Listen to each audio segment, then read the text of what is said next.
Hello and welcome. Today we'll be looking at normal X-ray anatomy of the thoracic spine. We recall that the thoracic spine is comprised of 12 thoracic vertebrae.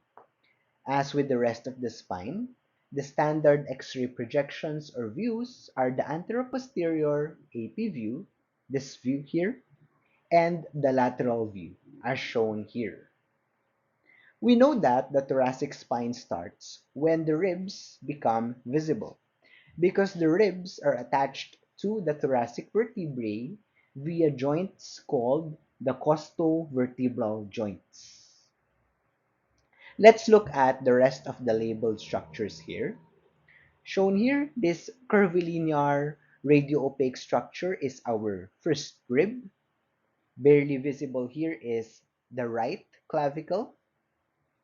This radiolucent, meaning dark, tubular structure here is of course our trachea, before bifurcating into the right and the left main stem bronchi.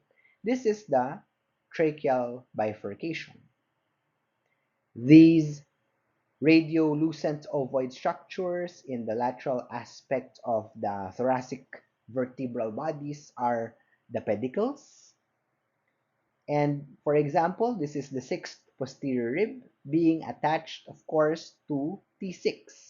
And the attachment is the costovertebral joint. This is the transverse process, specifically of T7 vertebral body. And the radiolucent spaces between each thoracic vertebra is the intervertebral or IV disc. In lateral view, we can again see and we can count the different thoracic vertebrae.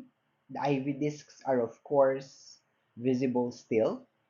And in addition, we see another radiolucent space at the posterior aspect of the thoracic vertebrae, and these are the intervertebral foramina.